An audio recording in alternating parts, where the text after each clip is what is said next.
Now we're going to look at what happens when white manages to obtain a mobile e-pawn, which ordinarily in this particular structure ought to be restrained because black has a pawn on e5 and a pawn on d6 supporting that and further controlling the e5 square.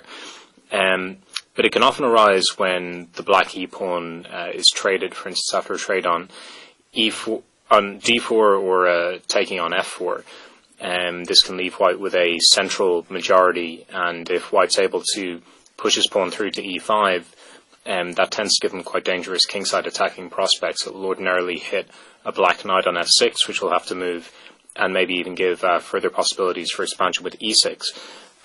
So this is a game between Grischuk and Almasi from the Istanbul Olympiad in 2012, and Grischuk went for this very popular line with an early d3, just cutting out mainly the marshal, but also a lot of other Spanish theory. And Almasi selected also a popular defense with an early d6. All of this is very standard. Almasi bringing his knight to g6 and now b3. So for the moment, both players are just maneuvering c6. I think that this may have been a novelty, but it doesn't fundamentally change the characteristics of the position.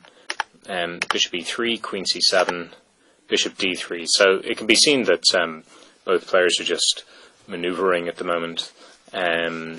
White with his bishop on d3 has some options of playing a4 to try to create some queenside initiative. Black, for his part, is very solid, has developed his knights well, got his bishop back to f8, and you wouldn't have thought would have too many problems from such a position, but Grischuk manages to create something anyway.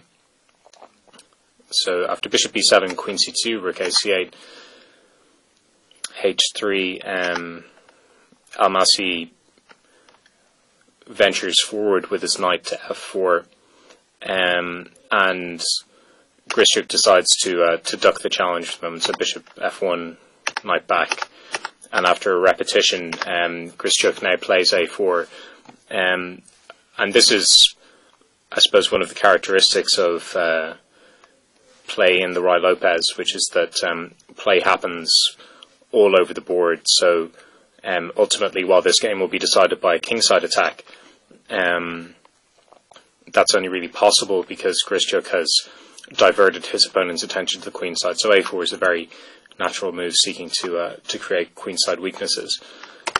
Queen drop back to b8, bishop d3, knight f4,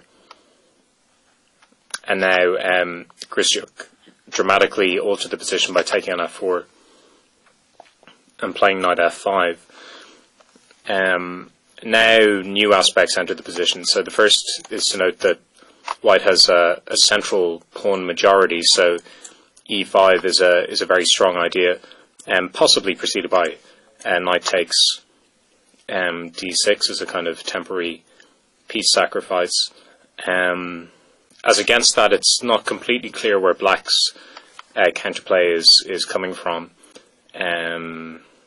He presumably would have to see counterplay on the queen side, but that's not so easy to do. So here Almasi took on a4, and Grischuk recaptured with the pawn. Ehrenberg recommends taking with the rook as a superior alternative, but I find Grischuk's play in this game quite convincing myself. After c5, e5 takes. We now have a situation where black is in a certain amount of danger because white has a number of pieces which are kind of poised for the attack, and the black king is beginning to look a little bit bare. Now here Ehrenberg suggests that black should have played c4 to try to distract the white bishop, and that after taking on f6 that this position is okay for black. It's possible that this is the case with kind of detailed computer analysis, but I could certainly sympathize with Almasi not wanting to go in for a position where he's got such horrible kingside pawns and he hasn't even any material up. But it certainly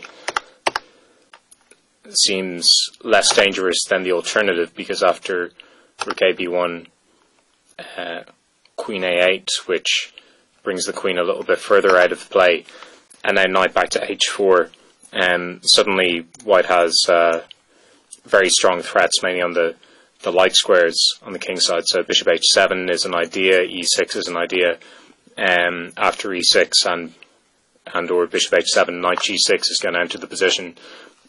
So this is just a very strong kingside attack for white. Almasi sought to defend laterally with the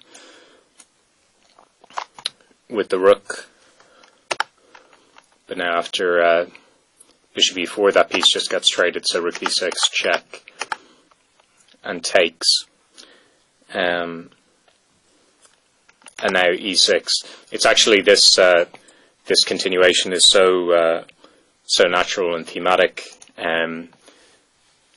It's notable that here, as Ehrenberg suggests, bishop f5 actually would have been extremely strong, just targeting the vulnerable knight on d7, and tactically black is struggling here. So Ehrenberg's variation continues: bishop f3, bishop d7, rook b1, queen b1, rook e7, knight takes, rook takes e7, and now a very thematic continuation with the mobile e-pawn e6. So breaking through, and this knight is coming to e5 with just decisive threats. Grischuk instead took on b6 and played e6, which is also very strong. Almasi sought to trap white's light square bishop, but after this, now there's a complete destruction of black's kingside defenses. White doesn't have that many attacking pieces, but he doesn't really need them because this knight is coming so effectively to attack the black king. And after queen c8, knight e5, bishop g7, check, and knight takes h6, check, black resigned here. It's clearly he can't go to f8 in view of mate, and king to h8 loses decisive material after knight d6.